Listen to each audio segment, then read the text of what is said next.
Sahanavavatu Sahanau Bhunaktu Sahaviryam Karavavahai Tejasvinavadhitamastu ma Vidvishavahai. Om Shanti Shanti Shanti. The rate at which the population is decreasing, I guess on the last day I'll be the only one perhaps,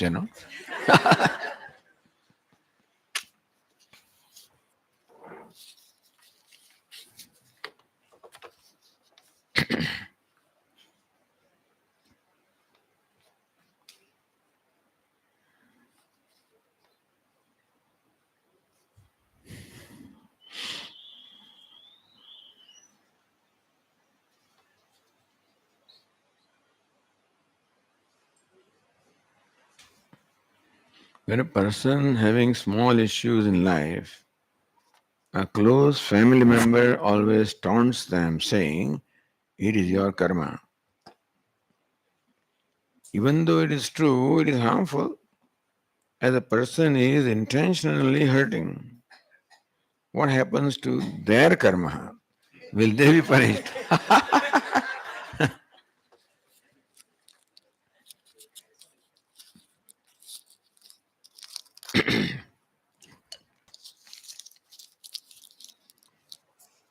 It doesn't matter what happens to somebody else's karma. What does it matter? We are concerned about ourselves. And only thing you can do is not to get hurt when somebody says it's your karma. Because nobody knows why a given thing is happening really. To know this is the cause of what is happening to you, you must be omniscient. And so somebody as though omniscient says it's your karma. Let them say. Why do you feel hurt? Oh, it's my karma, I am responsible for what's happening to me. We are always.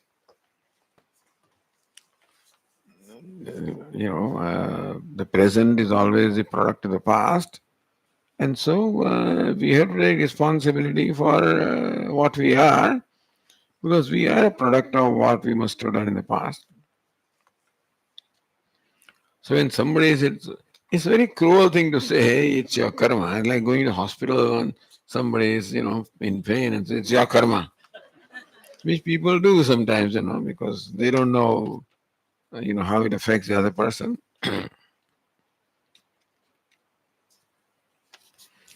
So if the person is intentionally hurting, it's for us not to get hurt. Somebody can hurt me if I allow myself to be hurt. All that somebody can do is to say something or do something. Whether to get hurt by those words or those actions is up to me. We have that freedom.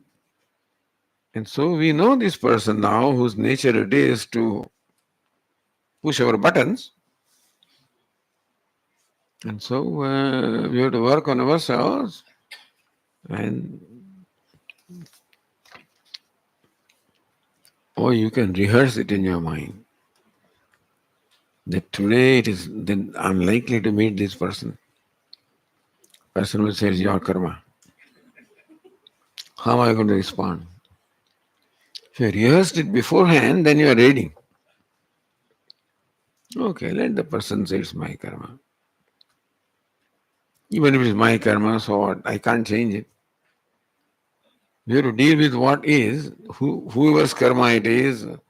And karma is a very common. Yesterday, somebody asked, if some accident happens, is their karma, my karma, joint karma, this karma?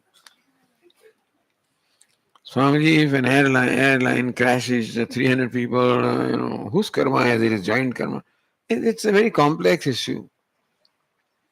Karma is a general answer. What that karma is, who performed it, and when performed, nobody knows. So karma is, Puja Swamiji's words is like a shock absorber. Absorb the shock to some extent. So then we can recover and deal with the situation. But it is true that this is very common, it's your karma, because in this culture, because we are raised with this whole idea of karma, which is cause and effect, and somehow some people may have a tendency to always hold themselves responsible, blame themselves. And so by saying karma, in a way, I may be blaming myself. So it's not so much the karma as much as my habit of self-blaming. So let us look at that and tell myself, why am I blaming? For what? What do I know? What do I know about the past? What do I know about what I have done? And so, to what extent is it? This is judgment that my karma is responsible for this. How do you know? And when something happens, more than one person is involved. So it's my karma, that person's karma, this karma, joint karma. And so karma is just meant to tell us that there is a reason for what happens, and then do what is to be done. And make sure that you perform good karma in the present.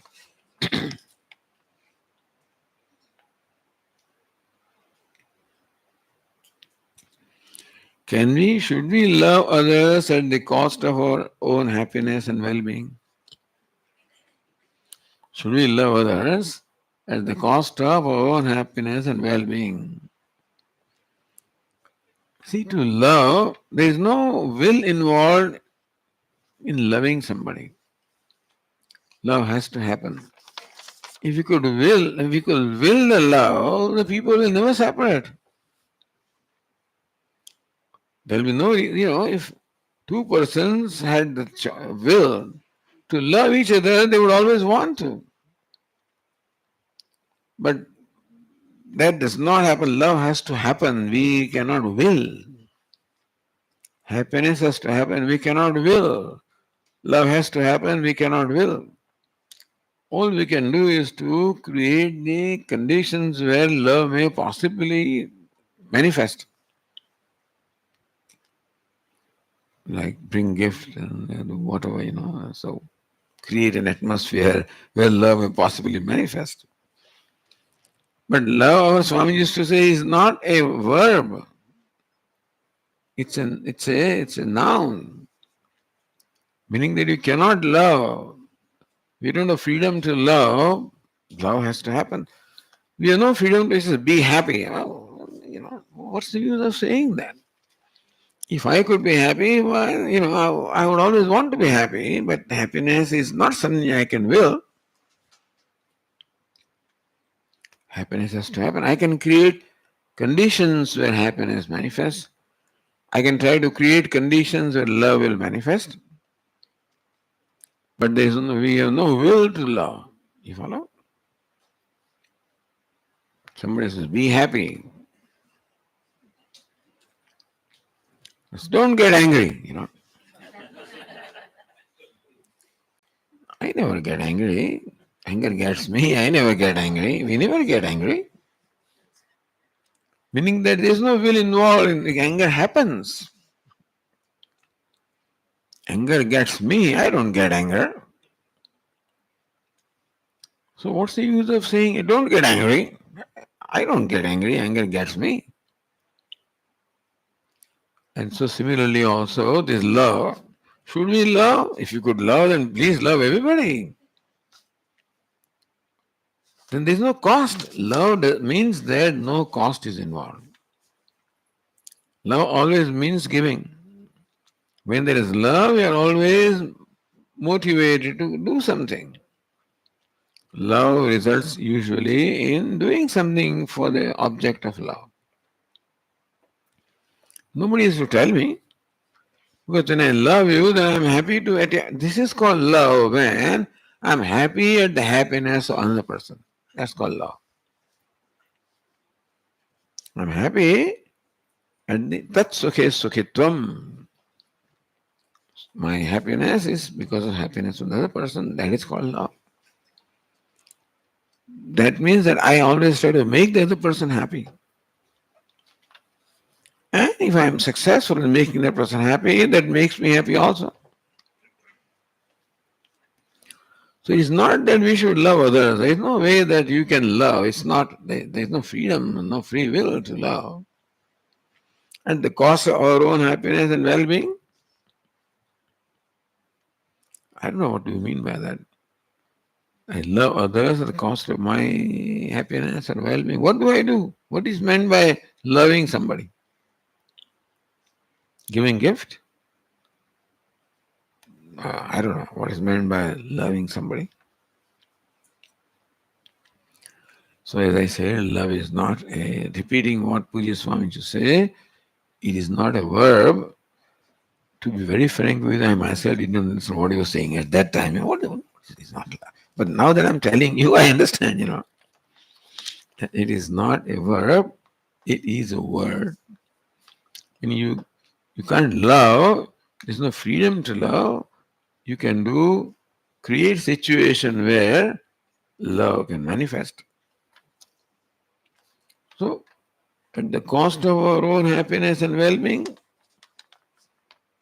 when you love, you automatically are happy. Love means happiness. So when love happens for somebody, automatically you're happy. Therefore, nothing separate is to be done for being happy. Just love. How do you love? Just give. Try to make others happy. How? Doing what they like. How do you make somebody happy? So when this married couple would come to Puja Swamiji and he would give this advice to them. Husband should make wife happy. Wife should make husband happy. That put them in a right for the life. Each one trying to make the other one happy. When do you make somebody happy? I become happy when my likes and dislikes are satisfied. So for me to make you happy, I should satisfy your likes and dislikes. And for that, I should be willing to let go of my likes and dislikes. To satisfy your likes and dislikes, I should be ready to let go my likes and dislikes. So love always involves letting go of something which is, dear to me. Otherwise, if you don't have to let go of anything, there's no sacrifices involved, then everybody would love. And the cost of my own happiness and well-being, no. When you love it, there's no cost. Should I love others at the cost of our own happiness and well-being? In love, no cost is involved. In fact, in love, all gain is involved because you'll be happy. When, as a result of your love, the other person becomes happy, that makes you happy.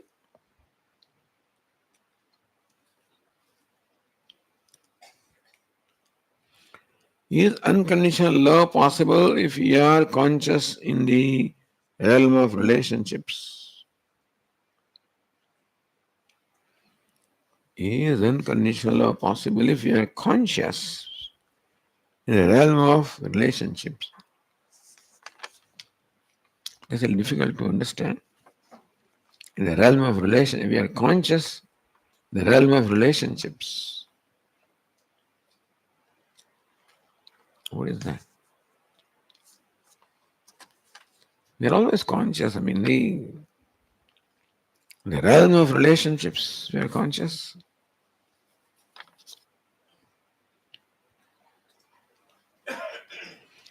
On what basis does my mind decide one thing is beautiful, other is ugly? On what basis my mind decides something is beautiful, something is ugly? There's no basis, it's a fancy. So beautiful, my fancy. Ugly is also my fancy. So what looks beautiful today may not look beautiful tomorrow and vice versa. It is just the fancy of the mind because in reality what is beautiful. If what is Ishvara, then what is beautiful, is it not so? I realize that's not the case with us. That requires us to become totally free from all raga and dveshas, or the extent to which we are. The extent to which our mind is sattvic, to that extent we will like things. Don't have to make an effort to like something, just like. I don't make an effort to like this thing. Like may happen. So we have to, in short, work with our own mind, mold our mind, meaning remove the raga dveshas from our own mind, so that it's easier to become happy. Is raga dvesha the obstacles to my happiness? And rather than trying to be happy, remove the obstacles. Of meaning, what is raga dvesha demands? You should do this, that person should do this, should not do that. I mean, I put conditions on everybody. Not only while we are driving on the road that this traffic light must be green when I go there and should not be red, etc. Or what should the mayor of my city do, and what should the chief minister of my state do, and what should the prime minister do? I have a prescription of everybody.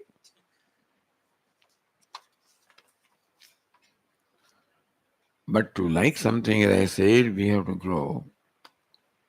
To make demands is easy, but to like something, we have to grow such that we contact the beauty which is there in that, which is everywhere. And Brahman is a beauty, Atma is a beauty which pervades everything. We get stuck with his name and form and therefore fail to contact the universal. And so all we can do is to work on the attachment, aversions, raga, dveshas, our demands, expectations. Try to let go of the expectation, get go of the demands. How? By accepting things as they are. Accepting a person as a person is.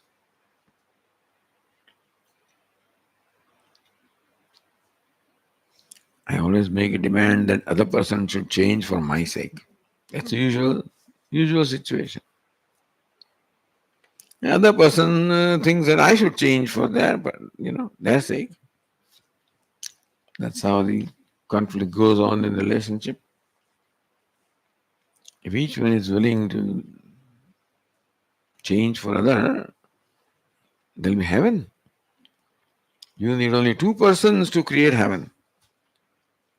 You need two persons to create hell. Both ways. You don't need more. It's for you to create heaven. By accepting the other person, let go of my expectations and demands as much as I can. Do whatever I can do for the other person. So easier for you to say because you are just to talk, that may be so. Being may be difficult. But that is the only solution that I understand. No.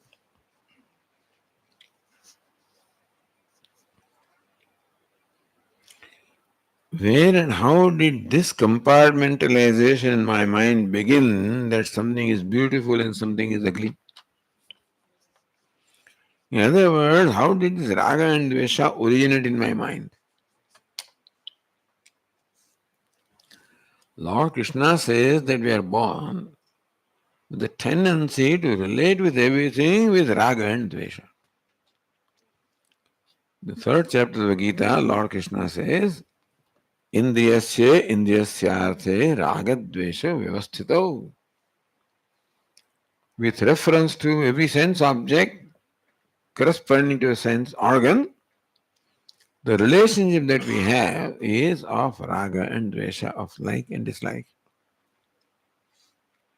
Tayornava Shamagache, Lord Krishna says, do not come under the sway of these ragadveshas. Tauhyasya paripantino. They are enemies on the way of your happiness. They rob the happiness or peace of our mind.